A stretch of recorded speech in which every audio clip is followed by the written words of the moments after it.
Mrs. Carol Henderson had been teaching fourth grade for 15 years, and she thought she had seen everything. But this year, there was one student who was testing her patience in ways she never expected. His name was Daniel Rodriguez, a 10-year-old boy with curious brown eyes and a smile that could light up the entire classroom. The problem was she rarely saw that smile anymore because Daniel was late. Not just once or twice a week, but almost every single day. It started about 2 months into the school year. At first, Mrs. Henderson didn't think much of it. Kids are late sometimes. Maybe he missed the bus or maybe his parents overslept. These things happen. But when it kept happening day after day, week after week, she started to notice a pattern. Every morning the bell would ring at 8 o'clock sharp, and all the other children would be sitting at their desks ready to start the day. But Daniel's seat would be empty.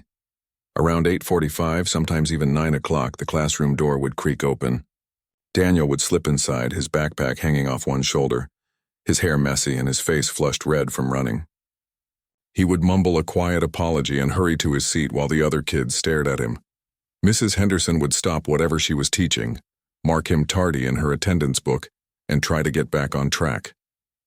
But the interruption had already happened. The rhythm of the morning was broken. At first, she tried to be understanding. She would give him a gentle reminder about the importance of being on time.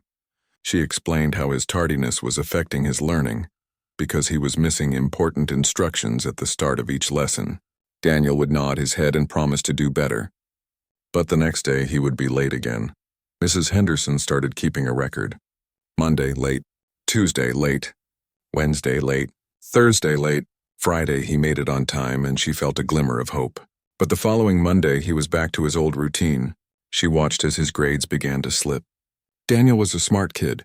She could see it in the way he answered questions when he was engaged, in the creative stories he wrote during English class, in how quickly he grasped new math concepts. But how could he keep up when he was missing 45 minutes of instruction every single day? The other teachers started noticing too. During lunch duty, Mr. Patterson, who taught 5th grade, mentioned that Daniel's older brother had been the same way last year. Always late, always making excuses. Mrs. Henderson felt a flash of frustration. Was this just how this family operated? Did they not care about education? Did they not understand that elementary school was building the foundation for these children's entire futures? She decided to try a different approach. She started keeping Daniel in during recess as a consequence for his tardiness. While the other children ran around the playground laughing and playing kickball, Daniel sat at his desk completing worksheets. She thought maybe this would motivate him. Maybe he would realize that being late had real consequences, and he would make more of an effort to get to school on time. But it didn't work. Daniel accepted his punishment without complaint. He never argued, never made excuses. He just sat there quietly doing his work, his face blank and unreadable. And the next morning he was late again. Mrs. Henderson tried talking to him one-on-one. She pulled him aside after class one day and asked him directly what was going on. Why was he always late? Daniel looked down at his shoes and shrugged. He said he was trying his best. He promised he would do better. But his words felt hollow, like he was just saying what she wanted to hear. She pressed him further, asking about his morning routine, about whether his parents were driving him or if he took the bus. Daniel's answers were vague and unhelpful. He said his dad dropped him off on the way to work and sometimes there was traffic. Mrs. Henderson wanted to believe him, but something didn't feel right. The situation was affecting the entire class. The other students started making comments. Some of them complained that it wasn't fair. Daniel got to come late every day while they had to be on time. A few kids started teasing him, calling him names like Late Daniel and making jokes about him sleeping through his alarm. Mrs. Henderson shut down the teasing immediately, but she couldn't ignore the fact that Daniel's tardiness was creating a disruption that went beyond just his own learning. She brought it up during a staff meeting. The principal, Mrs. Garcia, suggested she reach out to the parents, set up a conference, get them involved, make them understand the severity of the situation. Mrs. Henderson agreed. This was clearly a family issue, and it needed to be addressed at home. She sent a note home with Daniel, requesting a meeting with his parents at their earliest convenience. The note came back signed with a date and time scribbled at the bottom. She felt relieved. Finally, they were going to get to the bottom of this. As the days passed leading up to the conference, Mrs. Henderson found herself getting more and more frustrated. Daniel continued to show up late, and now she knew a meeting was coming, which somehow made it even more annoying. She started to build up a picture in her mind of what his parents must be like. Probably disorganized, probably didn't value education, probably let their kids run wild without any structure or discipline. She prepared her notes, listing out every single tardy, documenting the impact on his grades, preparing to make a strong case for why this family needed to get their act together. The morning of the conference, Mrs. Henderson arrived at school early. She arranged the chairs in her classroom, set out Daniel's attendance record and grade reports, and mentally rehearsed what she was going to say. She planned to be firm but fair. She would explain the rules, make clear expectations, and insist on immediate improvement. This had gone on long enough. She watched the clock. The conference was scheduled for 4 o'clock, right after school ended. At 3:30, the kids packed up their things and headed home. Daniel left with the others, and Mrs. Henderson noticed he looked more nervous than usual. Good, she thought. Maybe he had told his parents about all the tardies and they were finally going to take this seriously. 4 o'clock came.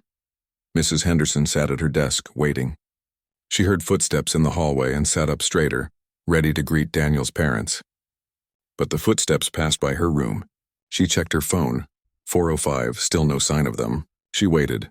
4:15, 4:30. The school was getting quiet now as teachers finished up their work and headed home. Mrs. Henderson felt her frustration building. Of course they didn't show up. This explained everything. These were parents who couldn't even be bothered to show up for a scheduled meeting about their son's education. How could she expect them to get him to school on time? At 4:45, she gave up. She gathered her papers, feeling a mixture of anger and disappointment. She decided she would try calling them tomorrow. Maybe they forgot. Maybe they had a legitimate reason for missing the meeting. But deep down, she had a sinking feeling that this was going to be harder than she thought. The next morning, Mrs. Henderson arrived at school with a mission. She was going to call Daniel's parents and reschedule that conference, and this time she would make sure they understood how important it was. She had their phone number in the school records, and she planned to call during her lunch break when she would have time for a real conversation. But first, she had to get through the morning. As expected, 8 o'clock came and went with no sign of Daniel. His empty desk sat there in the third row, a constant reminder of the problem that was now consuming way too much of her mental energy. The other kids did their morning work, and Mrs. Henderson tried to focus on teaching, but part of her mind was already rehearsing what she would say on the phone call. At 8:47, Daniel rushed through the door. His shirt was buttoned wrong, and he had what looked like toothpaste on his collar. He was breathing hard like he had run the entire way. Mrs. Henderson felt her jaw tighten. She marked him tardy in her book without saying a word. Daniel quickly sat down and pulled out his math workbook, avoiding eye contact with everyone. During lunch, while the kids were in the cafeteria, Mrs. Henderson sat at her desk with her phone. She pulled up Daniel's file and dialed the number listed for his father, Roberto Rodriguez. The phone rang once, twice, 3 times. Then it went to voicemail. She listened to the generic automated message and waited for the beep. Hello, this is Mrs. Henderson, Daniel's 4th grade teacher at Riverside Elementary. I wanted to follow up about yesterday's conference that we had scheduled. I waited until nearly 5 o'clock, but you didn't arrive. I really need to speak with you about Daniel's attendance. Please call me back as soon as possible. Thank you. She hung up and immediately felt a wave of frustration. She tried the mother's number next. Same thing. Straight to voicemail. She left another message, this one a bit more firm in tone. Days passed with no return call. Daniel continued showing up late. Mrs. Henderson continued marking him tardy. She tried calling again, no answer. She sent another note home. No response. It was like trying to communicate with ghosts. She started to wonder if the phone numbers were even current. Maybe the family had moved and hadn't updated their information.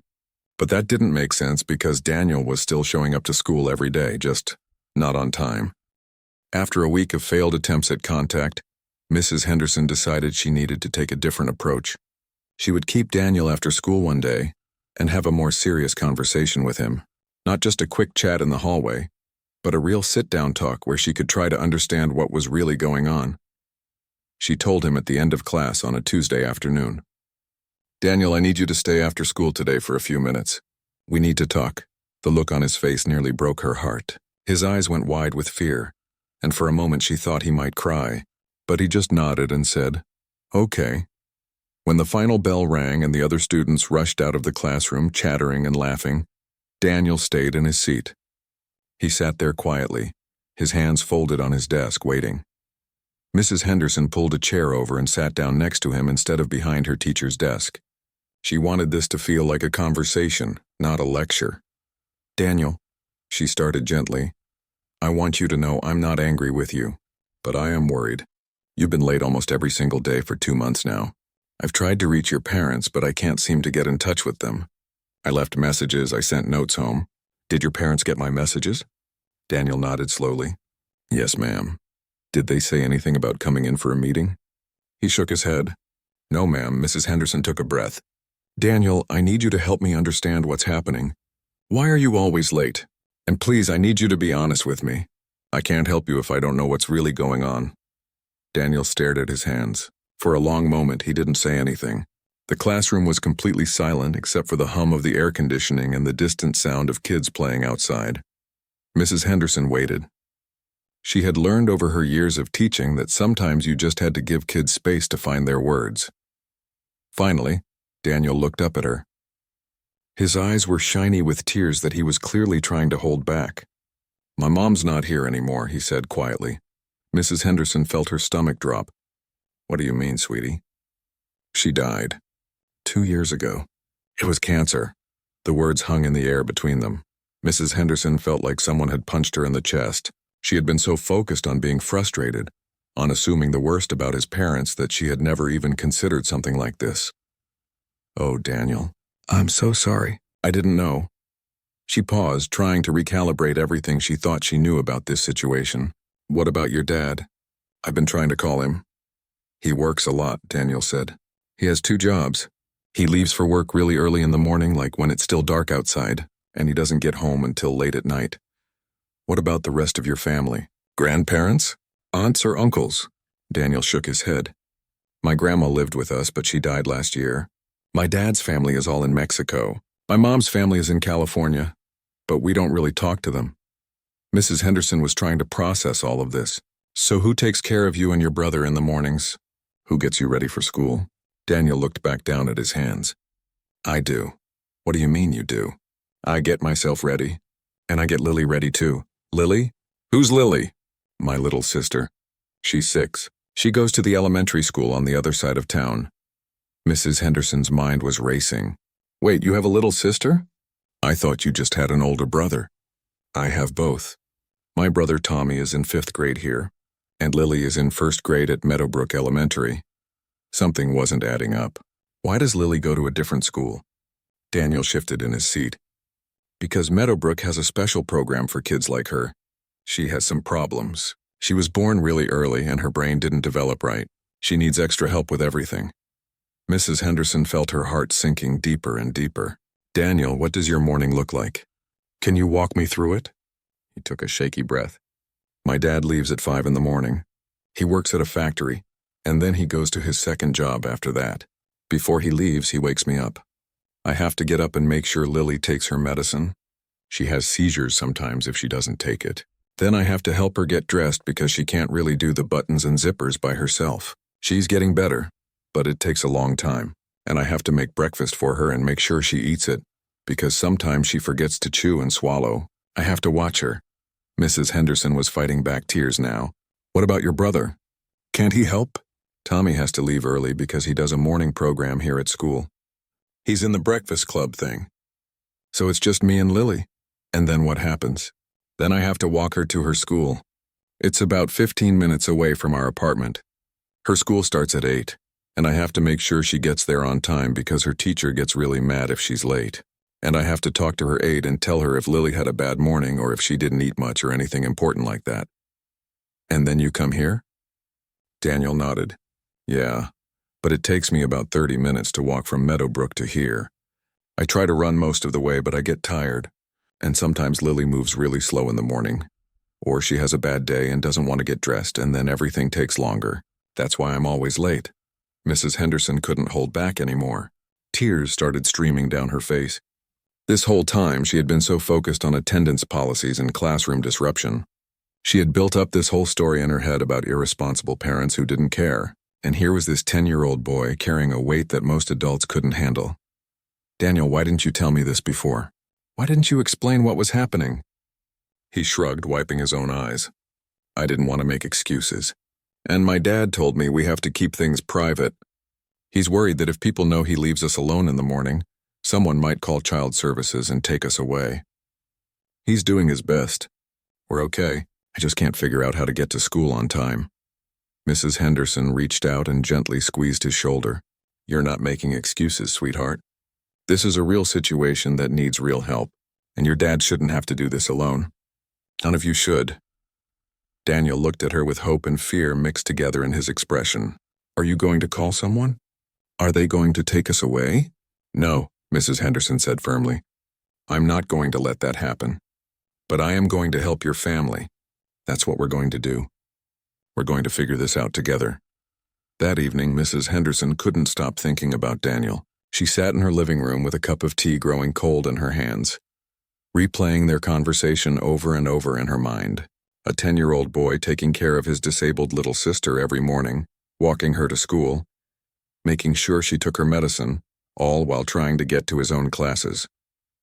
And she had been punishing him for it. She had kept him inside during recess. She had marked him tardy day after day with growing frustration. She felt ashamed of herself. Her husband, Greg, noticed her distant expression. "You okay, honey? You've been staring at that wall for 20 minutes. She told him everything. About Daniel, about Lily, about their father working 2 jobs just to keep the family afloat after losing his wife, about how she had completely misjudged the situation. Greg listened quietly, and when she finished, he put his arm around her. "So what are you going to do?" he asked. "I don't know yet," she admitted. "But I have to do something. I can't just let this continue." She spent the rest of the evening doing research on her laptop. She looked up local resources for families in need. She found the contact information for the school district's family support services. She made a list of questions she needed answers to. Could the school provide transportation for Daniel? Were there before-school programs that could help? What community organizations might be able to assist the Rodriguez family? The next morning, she arrived at school an hour early. She went straight to Principal Garcia's office and told her everything. Mrs. Garcia listened with growing concern, taking notes as Mrs. Henderson spoke. "I can't believe I didn't know about this," Mrs. Garcia said. "This family has 3 children in our district, and somehow this situation slipped through the cracks.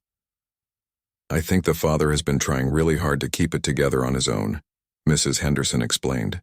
"Daniel said his dad is worried about Child Protective Services getting involved." Mrs. Garcia nodded thoughtfully. "That's understandable, but he needs to know that we're here to help families, not tear them apart. Let me make some calls. I know someone at Family Services who can connect us with resources, and I want to try reaching the father directly." "Did Daniel give you any information about where he works?" Mrs. Henderson shook her head. "Just that he works at a factory and has a second job. I didn't want to press him too hard. He was already pretty shaken up." "Okay, let's start with what we can control here at school. I'm going to see about arranging transportation for Daniel from Meadowbrook Elementary to here. We have a special needs bus that does that route. If we can get Lily on that bus, Daniel could ride with her and then transfer to come here. It would get him to school much earlier." "That would be amazing," Mrs. Henderson said, feeling a spark of hope. "I'm also going to talk to our breakfast program coordinator. We need to make sure Daniel is getting breakfast every morning, and I want to set up a meeting with our school counselor.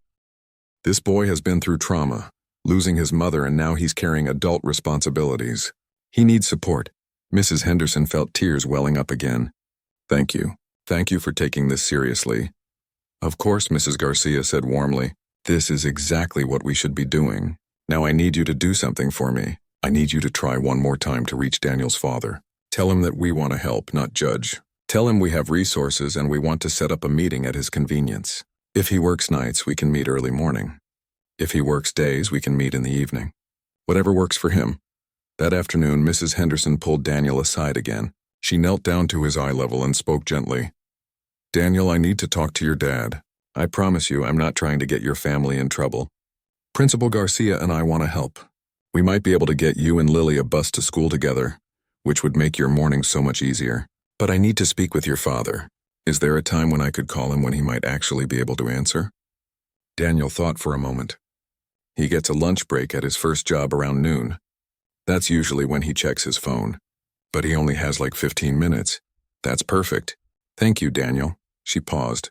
How are you doing? Really? He shrugged. That same gesture she had seen so many times. I'm okay. I'm just tired a lot. I know you are, sweetie. And I'm so sorry for all the times I was upset with you for being late. I should have tried harder to understand what was happening. Daniel looked surprised. It's okay, Mrs. Henderson, you didn't know. Still, I should have asked more questions. I should have listened better. At noon, Mrs. Henderson sat in the teacher's lounge with her phone, waiting for exactly 12:01 to call. She wanted to catch Mr. Rodriguez at the start of his break, not at the end when he'd be rushing back to work. She took a deep breath and dialed. This time, someone answered. Hello? The voice was deep and tired with a slight accent. Mr. Rodriguez? This is Carol Henderson, Daniel's teacher at Riverside Elementary. There was a long pause. Is Daniel okay? Did something happen? Daniel is fine, she said quickly. He's not in trouble. I'm calling because Daniel and I had a conversation yesterday, and he explained to me what your family's situation is. I want you to know that I'm not calling to judge or to cause problems. I'm calling because I want to help. Another pause. I've been getting your messages. I'm sorry I haven't called back. I don't have time. I'm working all the time and I don't know what to say. I know Daniel is late. I know it's a problem. But I don't know how to fix it. Mrs. Henderson could hear the exhaustion and desperation in his voice. Mr. Rodriguez, you don't have to fix it alone. That's what I'm trying to tell you. The school has resources. The community has resources. We want to help your family. I don't want charity, he said, and she could hear the pride in his voice. I work hard. I take care of my kids. I know you do. Daniel told me how hard you work. And this isn't charity. This is community support. This is what schools are supposed to do for families. Please let me explain what we're thinking. She told him about the bus idea, about the breakfast program, about the counseling services available for the kids. She explained that none of it would cost him anything, that these were services the school district provided. She could hear him breathing on the other end of the line, processing everything. Why would you do this for us? He asked quietly. Because Daniel is a wonderful kid who deserves to succeed in school. Because your family has been through something incredibly difficult, and you shouldn't have to struggle alone. Because this is the right thing to do. Mr. Rodriguez was quiet for a long moment. When he spoke again, his voice was thick with emotion. When my wife died, I thought I could handle everything myself. I thought if I just worked hard enough, made enough money, everything would be okay. But it's been so hard. Daniel tries to help, but he's just a little boy. He shouldn't have to do what he's doing. No, he shouldn't, Mrs. Henderson agreed. But you're doing the best you can with what you have. Now let's get you some more support so it's not so hard. They talked for the rest of his lunch break. Mr. Rodriguez explained that he worked at a packaging plant from 6 in the morning until 2 in the afternoon, then went straight to a warehouse job from 3 until 11 at night. He had Sunday mornings off and that was it. He was barely sleeping. The kids rarely saw him. He knew it wasn't good, but the medical bills from his wife's cancer treatment had left them in debt, and he was trying to dig his way out. Mrs. Henderson's heart broke as she listened. This wasn't a case of neglectful parenting. This was a father drowning and trying desperately to keep his children's heads above water. Can you come in this Sunday morning? She asked. I know it's your only time off, but Principal Garcia and I would like to meet with you. We have some ideas and we want you to be part of the conversation. He agreed, and Mrs. Henderson hung up feeling more determined than ever. Over the next few days, she and Principal Garcia worked behind the scenes. They contacted Family Services, who connected them with a social worker specializing in family support. They reached out to a local nonprofit that helped families with medical debt. They spoke with the transportation department about bus arrangements. They pulled together a network of resources, all focused on one goal: helping the Rodriguez family. Sunday morning arrived with bright sunshine streaming through the windows of Riverside Elementary. Mrs. Henderson arrived at 9 o'clock, her arms full of folders and papers. She had spent most of Saturday organizing all the information she had gathered, making sure she had answers to any questions Mr. Rodriguez might have. Principal Garcia was already there, along with Ms. Kim. the school district's family support coordinator, and Mr. Patterson, the counselor. At 9:30, there was a knock on the principal's office door. Mr. Rodriguez stepped inside, and Mrs. Henderson was struck by how young he looked. She had imagined someone older, worn down by life. But he couldn't have been more than 35, though his eyes carried the weight of someone who had lived through much more than his years suggested. He was dressed in clean jeans and a button-up shirt, his hair neatly combed. Despite his exhaustion, he had made an effort to look presentable. "Mr. Rodriguez, thank you so much for coming," Principal Garcia said warmly, standing to shake his hand. "Please, sit down. Can I get you some coffee?" He nodded gratefully and sat down, his hands clasped tightly in his lap. Mrs. Henderson could see he was nervous. She gave him an encouraging smile. "Before we start," Principal Garcia said, handing him a steaming cup of coffee, "I want you to know that everyone in this room is here because we care about your family and we want to help. Nothing said in this room will be used against you. We're not here to judge. We're here to support." Mr. Rodriguez took a sip of coffee and nodded. "Thank you. I'm sorry that I haven't been able to come in before now.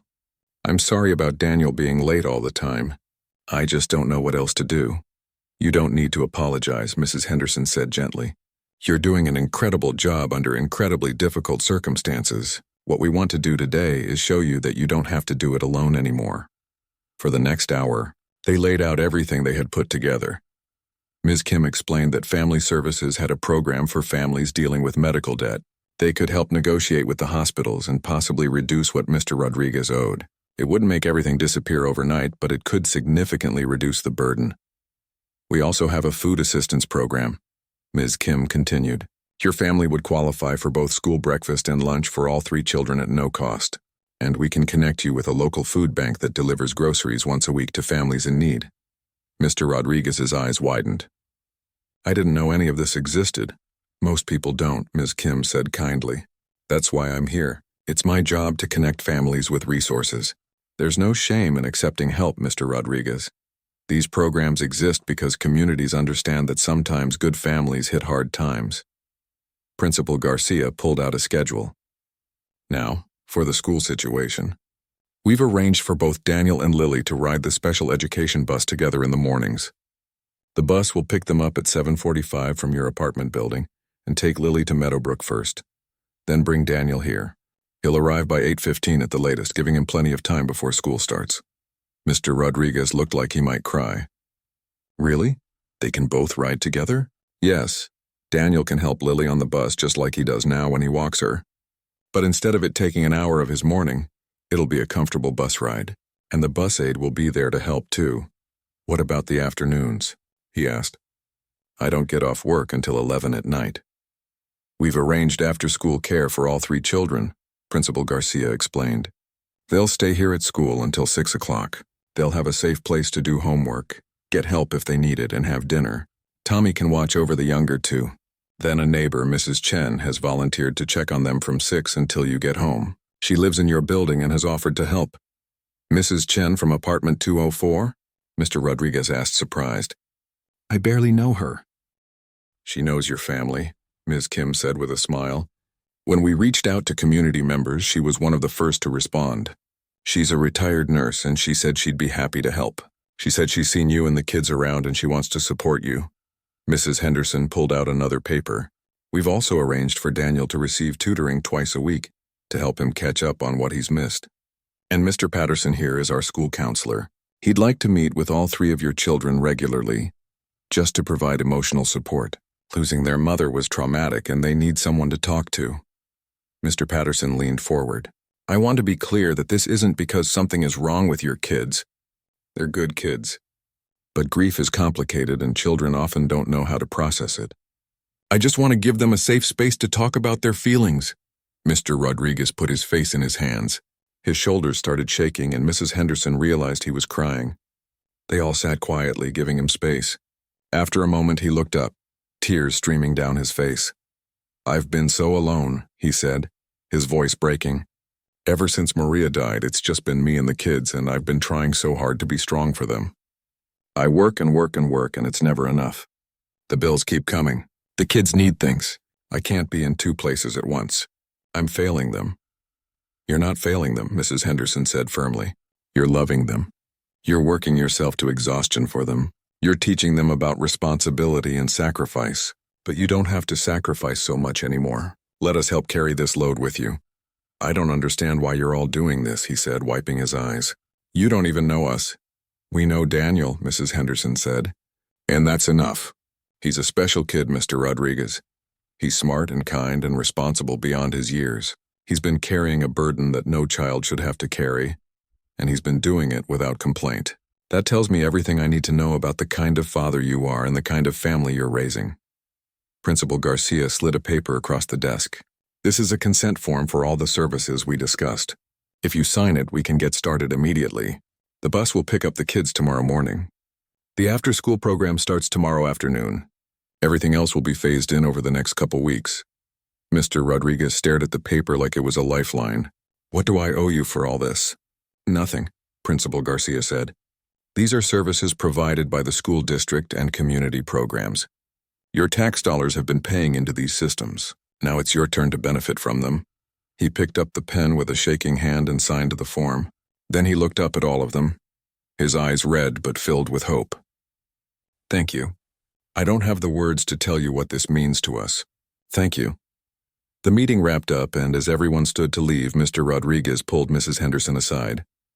I need to tell you something, he said quietly. Daniel talks about you at home. He says you're his favorite teacher. Even when he was getting in trouble for being late, he never said a bad word about you. He just kept saying he wished he could figure out how to get to class on time so you wouldn't be disappointed in him. Mrs. Henderson felt fresh tears spring to her eyes. He's my favorite student, she said honestly. He just doesn't know it yet. Mr. Rodriguez smiled, really smiled for the first time since entering the office. Can I tell you what Maria used to say? She used to say that angels don't always have wings. Sometimes they just have kind hearts and caring hands. You're an angel, Mrs. Henderson, you all are. That night, Mrs. Henderson lay in bed thinking about the day. She thought about how close she had come to giving up on Daniel, to writing him off as just another kid with irresponsible parents. She thought about how many other students might be sitting in classrooms right now, carrying invisible burdens that their teachers knew nothing about. She made a promise to herself that she would never make assumptions again. She would always ask questions. She would always look deeper. Her husband rolled over and looked at her. Can't sleep? Just thinking, she said. Today was a good day? You did a good thing, he said. She shook her head. I did what I should have done from the beginning. I just hope it's not too late to make a real difference. It's never too late, he said, kissing her forehead. Never. Monday morning came with a feeling of anticipation that Mrs. Henderson hadn't felt in years. She arrived at school extra early, watching the buses pull in through her classroom window. At 7:55, she saw the special education bus pull up to the front entrance. The door opened and out stepped Lily, a tiny girl with dark pigtails and a bright pink backpack. Right behind her came Daniel, holding his sister's hand. But something was different about Daniel. He was smiling, really smiling. Not the tired, forced smile she had seen before, but a genuine, bright smile that lit up his whole face. He helped Lily down the bus steps, said something to the bus aide that made her laugh, and then walked his sister to her classroom. Mrs. Henderson watched as he then jogged toward his own classroom, arriving at 8:05, 15 minutes early. When he walked through the door, the whole class was already there, and something unexpected happened. The kids started clapping. Daniel stopped in his tracks, confused. Mrs. Henderson walked over to him and put her hand on his shoulder. Class, as some of you know, Daniel has been dealing with some challenging family circumstances. He's been helping take care of his little sister every morning before school, which is why he was often late. But starting today, Daniel is going to be arriving on time thanks to some changes we've made. I think Daniel deserves recognition for how responsible and caring he's been, even when things were really hard. The applause got louder. Some kids stood up. Tommy, Daniel's older brother, was grinning from the back of the room.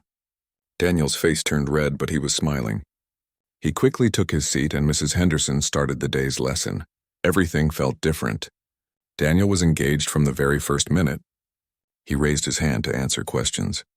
He completed his morning work. He laughed at a joke another student made. It was like watching a flower bloom after a long winter. At lunch, Mrs. Henderson noticed Daniel sitting with a group of boys. eating the free meal from the cafeteria. He had a sandwich, fruit, milk, and chips. He was actually eating, not picking at his food like he used to. One of the boys said something, and Daniel laughed so hard he almost spit out his milk. Mrs. Henderson felt her heart swell.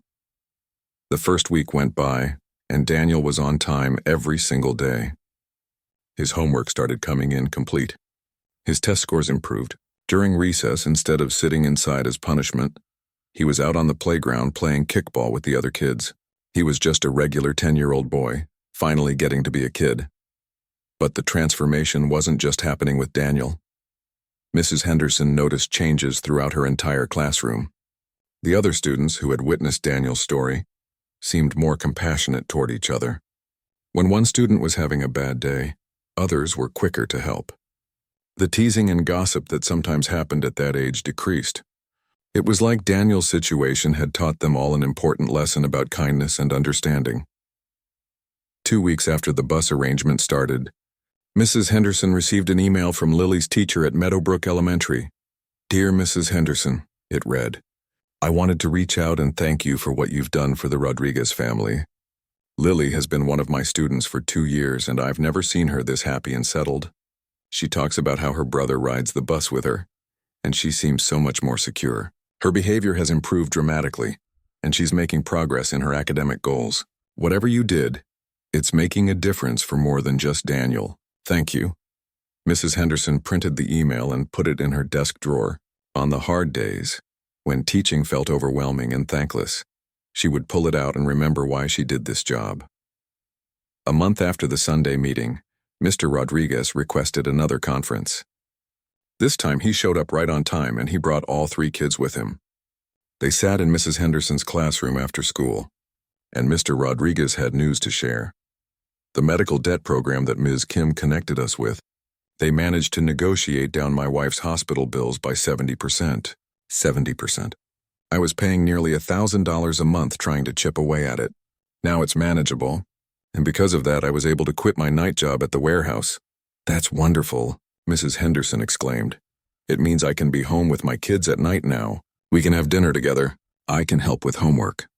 I can tuck them into bed." His voice cracked with emotion. "I haven't been able to do those things in 2 years. Lily, who had been sitting quietly playing with a doll, suddenly looked up. "Daddy makes pancakes now. For dinner. Because he's too tired to cook real food, but we don't care. We like pancakes," everyone laughed. Daniel put his arm around his little sister. "The pancakes are really bad," he said with a grin. "But we eat them anyway." "Hey now," Mr. Rodriguez protested, but he was smiling. "My pancakes are improving." Tommy, who had been quiet, spoke up. "It's nice having Dad home. The apartment doesn't feel so empty anymore." Mrs. Henderson looked at this family, sitting together, joking and laughing, and thought about how different things had been just a month ago. She thought about the empty classroom that day when Daniel had confessed everything through tears. She thought about Mr. Rodriguez working himself to death trying to hold his family together. She thought about little Lily struggling through her mornings without the support she needed. "I'm so proud of all of you," she said. "You've been through something really hard and you've come out stronger." "We couldn't have done it without you," Mr. Rodriguez said. "You changed our lives." Mrs. Henderson shook her head. "I just opened some doors. You did the hard part. You kept going even when everything felt impossible. That takes real courage." As the weeks turned into months, Daniel continued to thrive. His grades improved to the point where Mrs. Henderson recommended him for the gifted and talented program. He joined the school's math club. He made new friends. But more importantly, he seemed lighter. The weight that had been pressing down on his small shoulders had been lifted. One afternoon in early spring, Mrs. Henderson was grading papers when Daniel approached her desk after class. "Mrs. Henderson, can I ask you something?" "Of course, Daniel. What's on your mind?" "Why did you help us? I mean, really, you could have just kept giving me detention for being late. You could have just called child services and let them deal with it. But you didn't. You went out of your way to help my whole family. Why?" Mrs. Henderson put down her pen and looked at this remarkable young boy. "Do you remember when you told me you were trying your best?" He nodded. "I believe that everyone is trying their best with what they have. Sometimes people's best doesn't look like what we expect it to look like. Sometimes people are fighting battles we know nothing about. And when we take the time to really see people, to really understand what they're going through, we realize that most people aren't being difficult on purpose. They're just doing what they can with what they have. Daniel thought about this. My mom used to say something like that. She said everyone is fighting a hard battle, so we should always be kind. Your mom was a wise woman. I miss her a lot. I know you do, sweetie. But you know what? She would be so incredibly proud of you. The way you took care of your sister. The way you kept trying even when everything was hard. The way you're succeeding now. She would be bursting with pride. Daniel smiled, his eyes getting shiny. Do you really think so? I know so. He gave her a quick hug and ran off to catch his bus. Mrs. Henderson watched him go. This boy who had taught her more about compassion and resilience than any professional development training ever could. At the end of the school year, during the 4th grade graduation ceremony, Mrs. Henderson presented awards to her students. There were academic awards, citizenship awards, most improved awards. When it came time for the final award, she pulled out a certificate she had made herself. This last award, she announced to the assembled students and parents, is for someone who exemplifies what it means to be strong, caring, and determined. Someone who faced challenges that would overwhelm most adults and handled them with grace and maturity. Someone who never gave up, even when things seemed impossible. This award goes to Daniel Rodriguez. The auditorium erupted in applause. Daniel walked up to the front looking stunned. Mrs. Henderson handed him the certificate and pulled him into a hug. You're going to do great things, she whispered in his ear. Never forget how strong you are. In the audience, Mr. Rodriguez was crying. Not sad tears like that day in the principal's office, but happy tears, proud tears. His 3 children were all doing well. He was home with them every night. The crushing debt was manageable.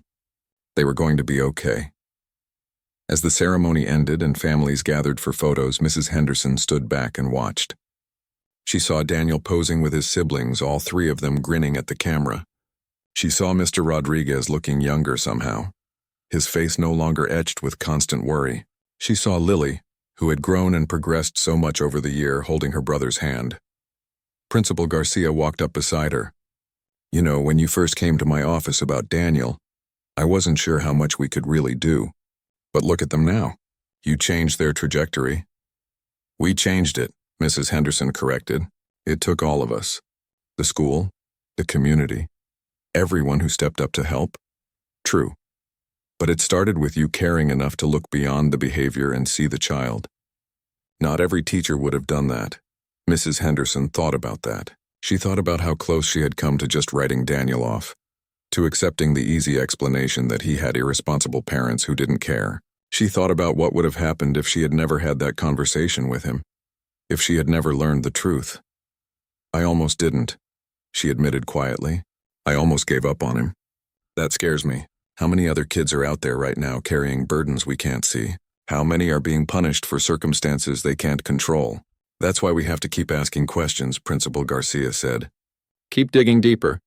Keep seeing students as whole people with complex lives, not just names in an attendance book. As Mrs. Henderson drove home that evening, she felt a sense of peace she hadn't felt in a long time. Teaching was hard. It was exhausting. There were days when she wondered if she was making any difference at all. But today she knew she had made a difference in at least one life. And maybe, just maybe, that was enough. Her phone buzzed with a text message. It was from Mr. Rodriguez. The text included a photo of Daniel, Tommy, and Lily eating ice cream together, all of them laughing. The message read, "Thank you for giving us our family back." Mrs. Henderson smiled, tears rolling down her cheeks. She had gone into teaching because she wanted to change lives. Some years it was hard to see if she was succeeding, but this year there was no doubt. This year she had seen firsthand the incredible power of compassion, understanding, and refusing to give up on a child. And in the end, that was what teaching was really about.